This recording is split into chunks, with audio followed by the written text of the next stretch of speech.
with us right now. He's joining remotely. So, Coach, if you can just count to 5 so everyone can find your video and pin you, that'd be great. Yep. 1, 2, 3, 4, 5.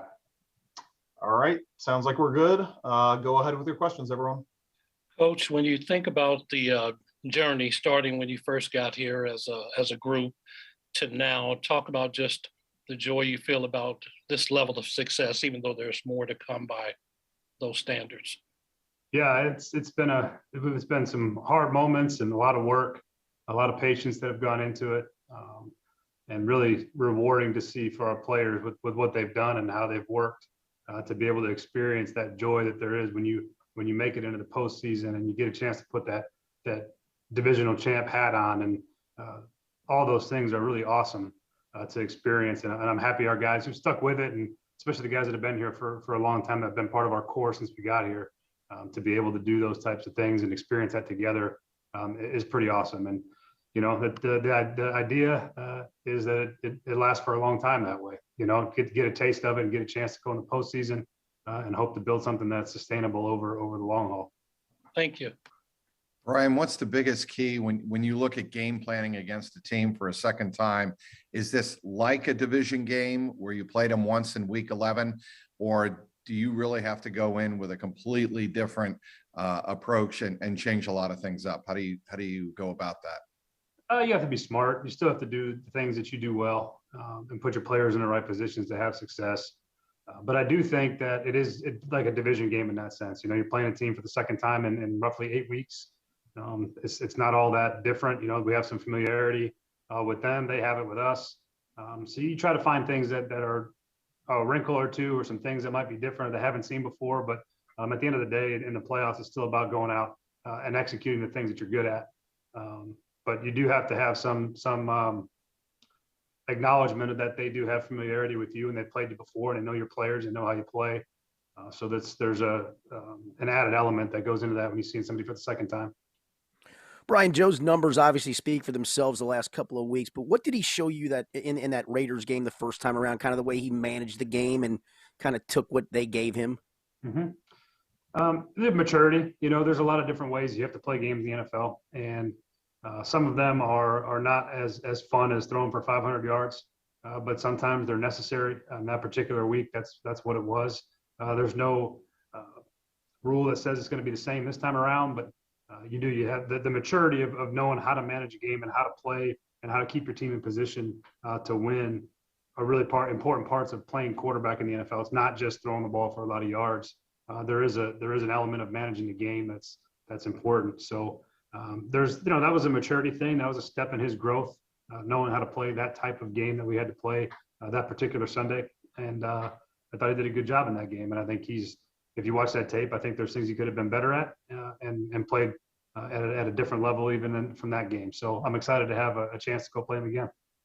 In the second half of the year, for the most part, it feels like you guys have made strides against the elite pass rushers that have come up on the schedule, guys like Max Crosby and the others that have popped up. What have you learned, and what have you seen as the difference against those types of edge rushers? I've learned that you have to help your tackles when you can. Those guys are really good. We played a lot of really good rushers this year. I don't know off the top of my head what they all rank, but it feels like every week we've had one come in here, one or two that you have to account for. And so you just have to be smart about your game plan and put guys in position to help when you can help. You can't help the tackles on every play. Sometimes those elite interior players are harder to help because they can get one-on-ones a lot easier, and it's hard to chip it back through the B gap and things like that. But you have to have a plan. You don't want to let their best players beat you. You don't want to put your players in position to have to win one-on-ones against your great players as little as possible. And everybody needs help sometimes, right? So when tackles need help, we give them help. And certainly when you're playing against the caliber of rushers that the Raiders have, I'm not sure that there's two that are better at affecting the quarterback in the NFL. I don't know what the statistics will bear out, their pressure rates and all that, but I know they are always around the quarterback, and it's always a muddy pocket. They do a great job. They're really, really, really good.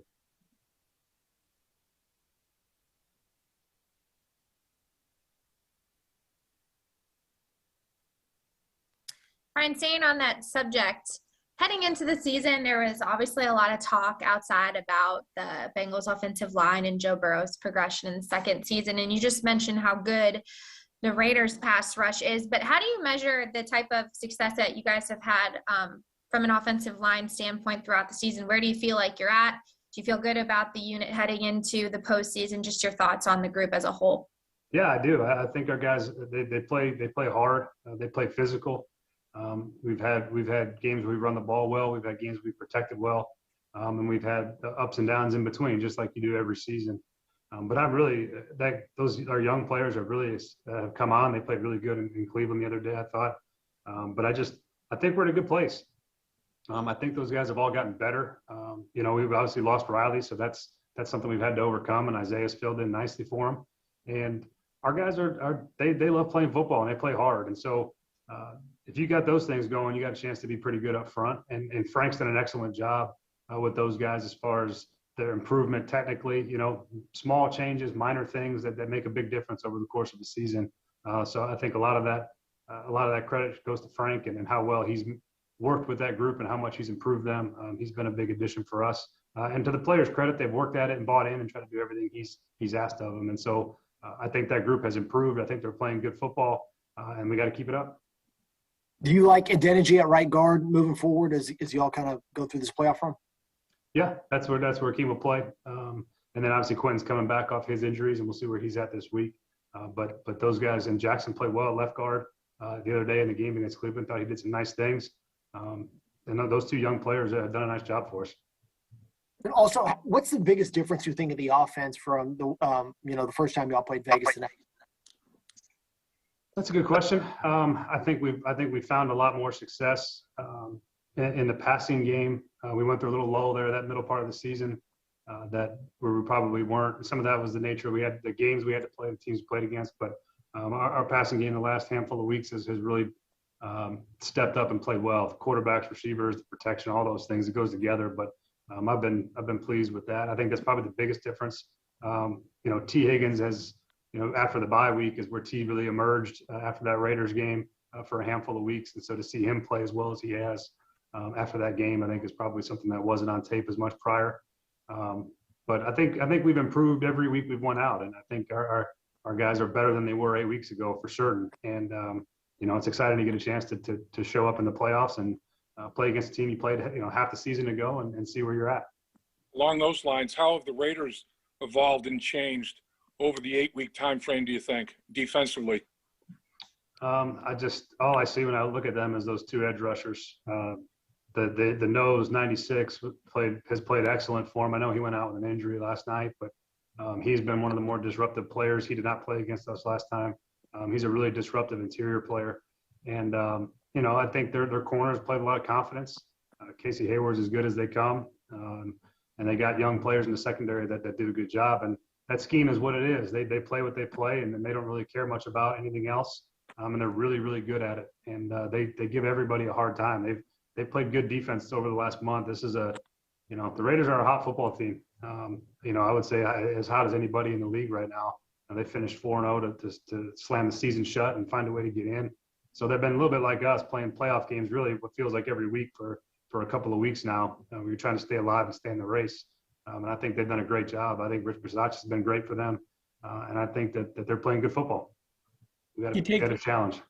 You take something away from every quarterback you coach. What did you take away from coaching Derek Carr? Derek's incredibly smart. He's one of the most natural throwers I've ever been around, just as far as how easily he spins the ball. He's really accurate.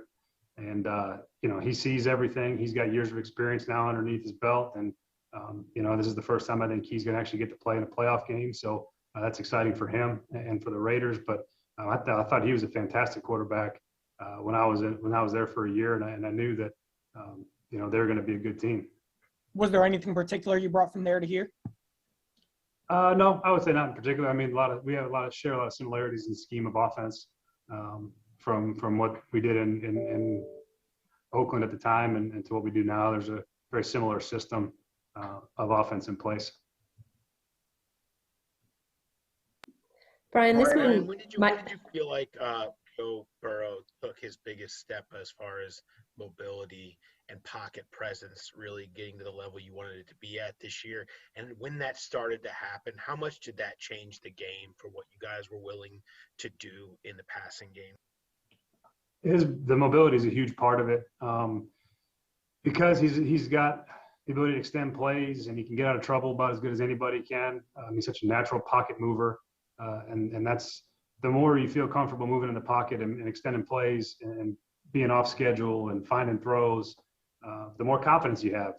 It's hard to drop back a lot in the NFL with the way these edge rushers are, and so when you got a guy you feel like can work the pocket and move and create, you're a little bit more likely to call some passes than you are maybe to call some runs, just because you have a lot of confidence that he's going to make something go because of his ability to move in the pocket. But the mobility at the quarterback position, I think, across the league is maybe one of the most important traits that you can find is guys have to get away from all these defensive linemen that feel like they get better and better every year, and there's just more and more of them. So, that's a huge part of the passing game, is being able to move in the pocket and create and make guys miss and find lanes to make throws. I think that's a huge part of why our passing game has been better over the second half of the season. I think, Aditi, did you have the next one? I know you kind of both started at the same time. No, that's fine. I appreciate that. Actually, this one might be a little bit difficult, but when I spoke to Rod Marinelli earlier in the year, he said his entire coaching career, he'd never had two captains come off of the defensive front. Is that anything that, manifests itself on film? Can you tell that those guys are the ones that are kind of driving that defense in any way? Yeah. I mean, those guys are, the effort that they play with is a trademark of Rod Marinelli's. I mean, that's who he is. That's every defensive line I think he's ever coached puts that on tape. They're high effort, high motor, physical, fast. They're all the things that you want your defensive line to be. And you can tell just like the same for us, when your best players are your best workers and your most dynamic effort players, that makes a huge difference. That means you got a pretty good team. And I think that's what they have. Those guys lead the charge. Max Crosby is relentless. Yannick is the same way. And they got a bunch of guys that rotate in that play the same manner. And then, you add Denzel Perryman there to back those guys up. And you got a pretty formidable front that plays with a lot of energy, passion, and intensity. And so, you can see that probably drives their team, to be honest. Those two guys in that front probably carry their entire team, offense, defense, and special teams. They're a pretty special group. So having said that, you guys did do a really good job on Crosby the first time around. How much of that is translatable or transferable? You try to have a good plan. And sometimes that means you run the ball. Sometimes that means you help the tackles where you can help them with chips and presence and all those things. I know he had a couple pretty nasty spin moves on Riley Reef in that game that, we got the ball out before he got home, and he was there right as the ball left Joe's hand. So just because he didn't get there doesn't mean he didn't affect the pocket, because that's what they do as good as anybody. But you got to be smart with how you plan for those guys, and you got to make sure that you give them all the different things that you want them to see. You get chipped, you get ribbed, you run the ball, you play action, you naked, all the things to try to keep them from being able to tee off on the passer. And even when you do that, they still find a way to get there. So they got two great edge rushers, and we got our hands full. Coach, I'm just wondering, what is the difference in Joe's arm strength from last year to this year, and why? Is it because of the rehab? Is it because of mechanics?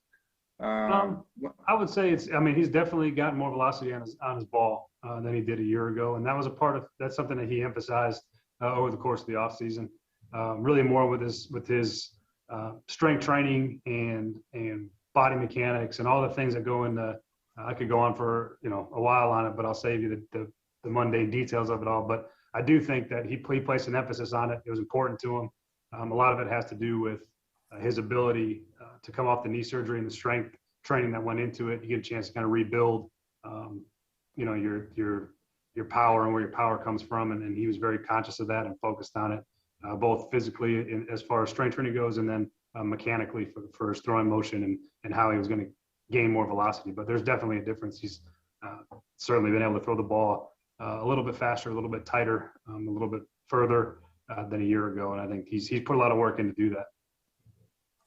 What did you think of the game last night, Brian? I assume you watched it to the bitter end. I sure did. It was everything I think that the NFL wants in a football game. It's an overtime game and two quarterbacks going at it and guys making great plays down the stretch, and comes down to a field goal at the end. And I thought they're two really good teams going at it. And it was a full bore playoff game. You know, the atmosphere was like that. The intensity of the game was like that. You know, it was fun to watch. I didn't really have a rooting interest. I was just waiting to see who we played, and it was fun. It was fun to watch live and see those guys compete. It was a really, really impressive game on both sides. Coach, you've been around the game a while. Your dad's been around a lot longer. What have you learned from your dad or gleaned from him about preparing for playoff football? Really, at the end of the day, you try to treat it just as the same as any other game that you're getting ready for. You know, if you're preparing more for a playoff game than you were before, you're probably doing yourself and your players a disservice. So you try to do it the same as you always do, and be detailed and be thorough, and try to give you guys the best chance to be in position to have success and win the game. Thank you. I do think the intensity of a playoff game is much different. The stakes raise, the intensity raises. Guys are hitting a little harder. There's a little more emotion involved. But as far as on our side, I think it's more you try to keep it the same as you always do and do a great job preparing and getting your guys ready to play ball. Thanks. Yep. Brian, if I could go to the other Joe, to Joe Mixon, what's one big way he has improved this year, or one thing as the season has gone on that you've noted has gotten better? There's two things I think that really stand out to me. One is his discipline and his run game tracks. You know, a lot of that has to do with the new scheme of run game that Frank brought in and the detail that's required of it. But his discipline in that part of his game has really improved. And then he's been fantastic in pass protection over the second half of the year. That was a point of emphasis for him over the course of the offseason. And he's really done a nice job knowing who to block and then going to block them. Those are always two different things to have to execute. And I thought he did a really nice job this year of handling those things and improvements that he needed to make. Ryan, maybe related to that topic, the Raiders are not a blitz-heavy team. What kind of challenge does a team that can get pressure without blitzing present for you as an offense? There don't seem to be too many of those. No, there's not too. They can rush the passer with 4, and I think if you ask every defensive coordinator around the league if they could rush with 4 and get home consistently, I think they would all take it. Because when you blitz, you leave yourself vulnerable. You vacate a zone.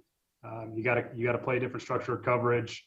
A lot of things can happen when you blitz, and Joe Burrow really has been dynamic versus the blitz this year. He kind of relishes in that moment when teams like to try to blitz him, but the guys that get home with 4 make it hard because they can play disciplined coverage, and they make you put resources into protecting 4 people when you'd like to get them all out in the route, but you got to help, you got to chip, you got to do things that can slow the rush down, and that takes away a little bit of your pass game because of that. So it is an advantage if you got guys that can get home with 4. And there's a whole set of different problems that comes along with it. It's how do you allocate your resources in the pass game to help the protection part of it.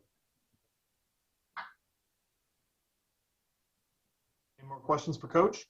Yeah, Brian, if I can jump in real quick, this is more of a general question just on kind of the mood of the team here. And Zach was talking about this after the game yesterday. I know the whole idea of the 3 decades, the 31 years without playoff wins is talked more about amongst the people in this Zoom room than I'm sure inside your locker room. But as a coach and a guy who helps with messaging during the week, do you worry about that at all with the group? Do you think the guys know about that, care about that, or is that just something that is just outside noise that is talked about by people like us? I think it's more outside noise than anything. These guys are all on social media and they pay attention to what goes on outside. Very few of them don't. So they're aware of what's out there and what's being said.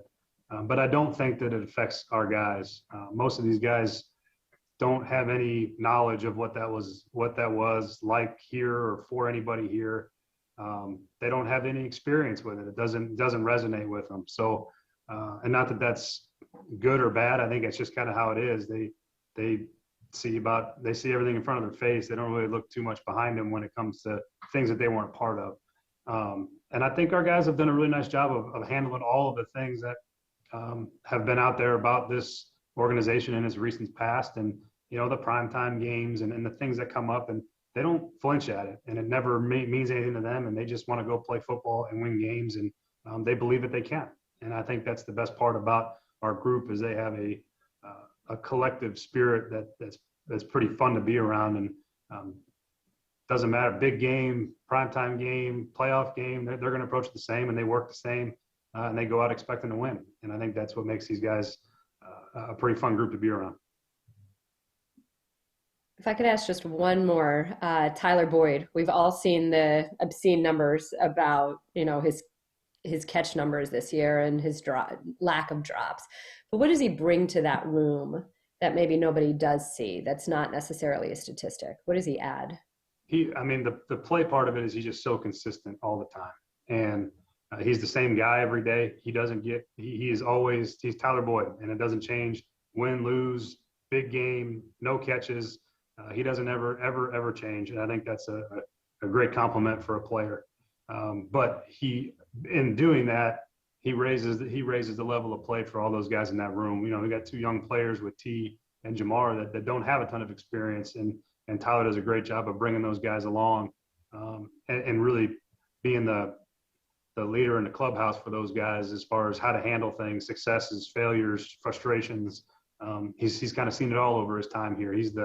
It's hard to believe he's a veteran player at 26 years old, but 27 years old, but that's what it is. And that's how he functions. And he's a great resource for those guys in that room, and he does an excellent job leading those guys and helping those guys grow and understand the ups and downs of NFL football during the course of the season. But his leadership is invaluable. He's a huge part of our success. And the biggest part of what he brings is he's so consistent and so reliable with what he's asked to do. And his performance is always steady. And I think that's a remarkable trait. I think it's more rare than you'd like it to be. Time for one more. Yeah, Brian, going back to what you said about the increased stakes and the intensity and all that, I'm just wondering, how hard is it to fight the idea or the notion to be more cautious, be more conservative in a playoff game, and just do what you do, and maybe in terms of preparation or in-game play calling, how hard is it to get away from that maybe tendency to rely on being conservative? I think it's you get to this point in the year and it's win or go home, and I think that I would say that generally it feels like you tend to be a little bit more aggressive and riskier than you might in another game, just because there is nothing else after this. You do whatever you got to do to win, however it can possibly happen. I think that your mentality is to try to take advantage of those things and find a way to win the game.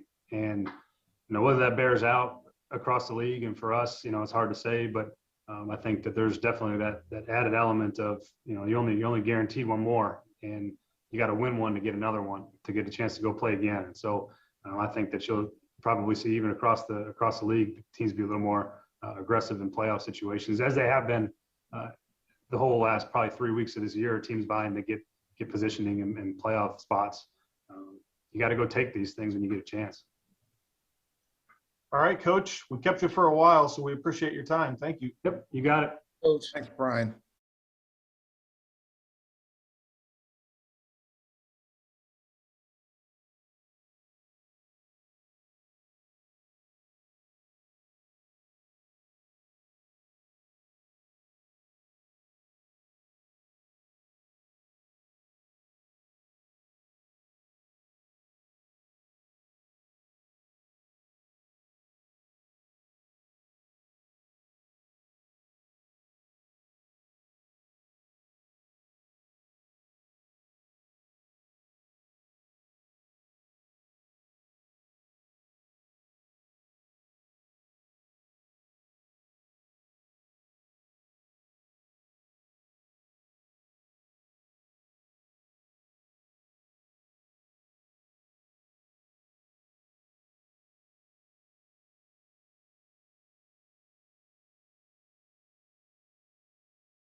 Hey, no problem. How's everybody doing?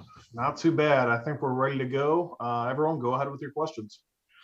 Coach, you going into the playoffs with a defensive unit that really the chemistry is probably right where you wanted. At what point did you realize that with the new pieces and everything else that it was finally where you wanted it to be? I had a good feeling from early on, all the way back into OTAs, and the guys have kind of just built up and continued that throughout the preseason, throughout the season, and as things have been going. So I feel really good about where we're at, and looking forward to playing on Saturday. Thank you.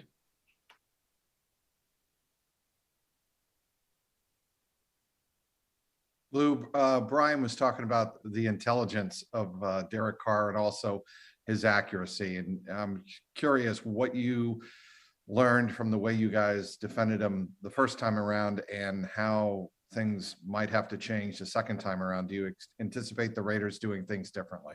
Well, I mean, it's like anytime you're playing an in-division opponent where you play them twice a year, you're always going to anticipate the other team doing something a little bit different.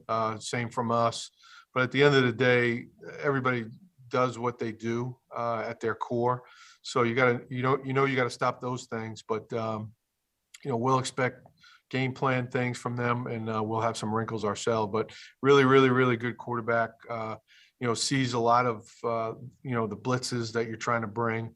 As a veteran guy that's been around and knows how to push the ball down the field. So, we were fortunate in the first game, but it'll be tough for sure.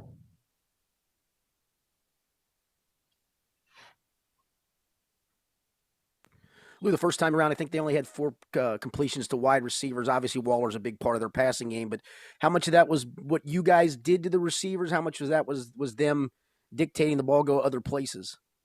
A little bit of both, I think. They've got some good weapons on the outside. Obviously, I would anticipate them being more balanced this time around, though.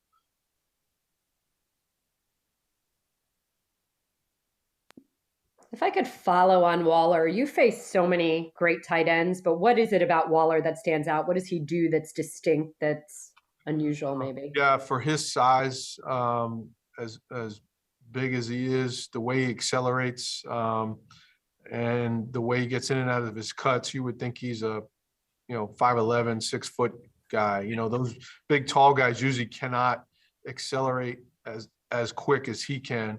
And he gets from 0 to 60 really quick. And so super athlete, big and strong with the ball in his hand. He's a special player.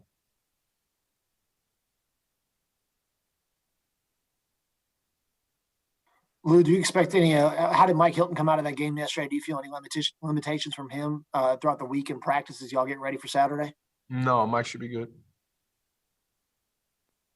Coach, as far as the running game is concerned, the Raiders' running game, how does it rank compared to other running games that you faced this season?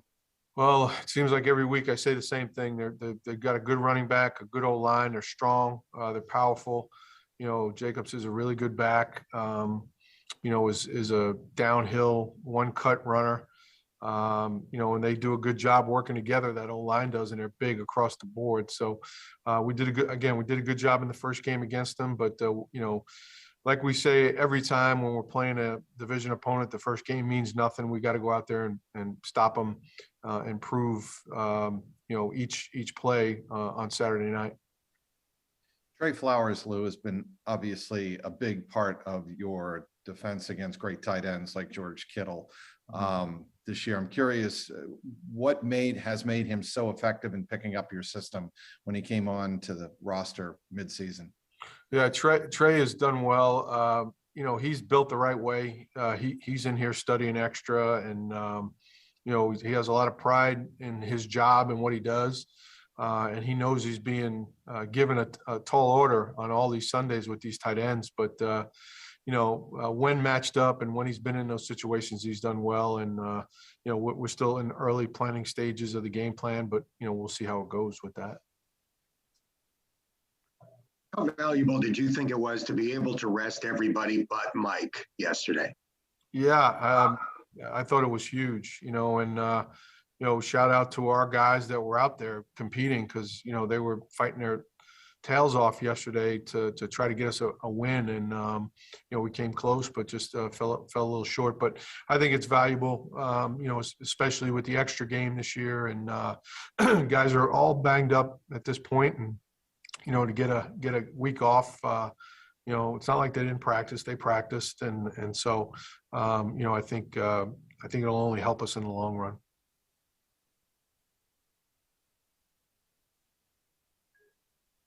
You mentioned practice, Coach. At this stage of the season, good practices are essential. I mean, is that the case? Are you guys finding that down the stretch run here, your practices have been basically the springboard to your success? I think so. I mean, there's a great correlation between how you work during the week and how the game unfolds on Sundays, in this case, Saturday.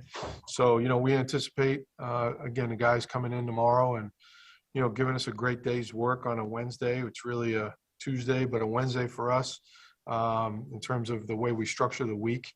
And, I think I do believe that they'll be in the right mindset, obviously. And you gotta have good work during the week, or else you really don't give yourself a chance on game day.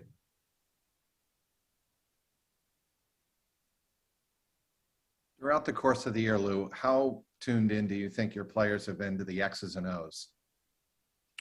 I would like to think a lot. I guess what I mean by that is practice is one thing, but really knowing how to implement the game plan is another. And you have to do that in the film room and whatnot. Yeah, I think they've done a good job of taking what the coaches are trying to explain to them in the classroom and bringing it out on the field. And after we do a set of plays in practice, they're over on the sideline talking with their coaches about, hey, is this how we want this, or why wouldn't we do it this way? There's good communication between player to player and player to coach, and that's so important that you can hash some things out because we're quite honestly sometimes looking at things that we're like, hey, we think we like this, but let's go see what it looks like in practice. And if it doesn't go the right way, or they don't feel completely comfortable, that's the kind of group we have where we can adjust things to make it work. Lou, y'all been pretty active in waivers this season, and guys like Trey and I think Wyatt have been pretty effective for y'all. When y'all were going through and seeing what's been on the wire throughout the season, what are some of the key things y'all wanted to add to the mix of guys that you've built over the last couple of years? Well, I think a part of it is, you're always looking if you have a need because of injury and you're down some roster spots. I think that plays into it. So there's a number of different key factors. But, just specific role-playing guys that can help you, rush the passer like Wyatt or you can never have enough corners. So, some of those position things will play out that way. And other times it's dictated, as I mentioned, just by injuries. Coach, when you think about the home field advantage, as they call it, talk about the Bengal fans. Over the last couple of games, they've really been loud, raucous, and as a defense, it's really something you guys can appreciate.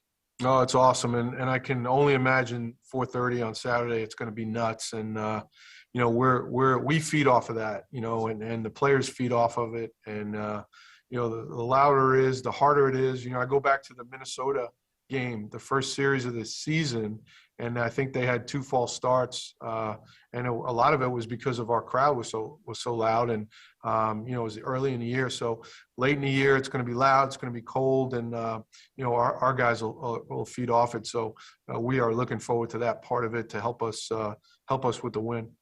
Thank you. Lou, as a coach and someone who's involved, obviously, with messaging to these guys throughout the week to get them ready for a game, is it as simple during playoff week as it's just another game, prepare as if it's another game, or does the message differ when it comes playoff week as a coach? Well, I think that it's a good question. I think there's always, as we try to do it, there's always a specific message for each week, and you try to not make it the same where they just get tired of hearing the same old thing. That's a part of it. And I think you're right in that you could say, all right, well, it's just the playoffs. Everybody should be focused. But, that's not how we'll approach it. We'll have a specific theme this week. And, they'll know when they come in tomorrow, what the 3 key things are to to get us a win on Saturday, and we kind of build it off of that. But I do think you gotta give them something specific each week that helps them get pointed in the right direction. Coach, after reviewing tape of the Cleveland game, did some players show you that you can count on them for roster depth? That you had an idea, you had some players that could step up and expand their role, but they proved it on Sunday against Cleveland for you? Yeah, I think so. I think there was a number of guys that stood out. The first guy that flashes to me is Mike Daniels. Is a guy that's a veteran guy that's been helping us on practice squad and got a chance yesterday and had a couple of TFLs and did a good job of disrupting the line of scrimmage. And there's a number of other guys that filled in admirably and felt like hey, if their number's called, they'll be able to come in and help us win. Lou, after the Kansas City game, you talked about waiting and picking your right spot to pull out that zero blitz against Mahomes. In a playoff game, do you have that luxury of patience? Is it more of a throw caution to the wind type of mindset? No, I think you just have to go as the game is going and get a feel for it. See how things are playing out, and more of a feel thing than anything based on the game. But I won't treat it any differently other than our normal procedures for the game in terms of calling it. We'll see. I haven't gotten that far down the road yet on the blitzes, but I could see myself, just kind of going with the flow and seeing how things play out. Where do you think playoff experience shows itself most clearly in playoff games? Well, I think it's the approach that the guys will take, just tomorrow in practice and in meetings, and just the little things about not overreacting to certain things, and just, hey, we're going to go out there and we're going to play football on Saturday afternoon, and just do your job, do it to the detail that you're asked to do it. And but the guys that have been there, it's the guys that, in my experience, the guys that press and try to do too much, those are the ones that may not play as well in these kind of games. It's the guys that go out there just relaxed, confident in their abilities, confident in the calls. And those will be the ones. And I think our veteran guys that have been down this road will be able to help the younger players with that. 2 minutes. Coach, your edge guys don't get a lot of, even though Hendrickson's got all these sacks, you don't hear much about these guys. What have they meant to you coming off the edge? It's such a difference than in years past. Trey's impact has been great. Sam's had a heck of a year as well. The guys inside, I just think, we went from last in the league in sacks to in the top 5. So, quarterback on the ground is the best kind of pass defense that you can have. And, we expect those guys to, give their best effort on Saturday. Coach, how would you evaluate Sam's impact on the defense? Sam Hubbard? Yeah. Yeah. Just what you want every day. He's the same guy.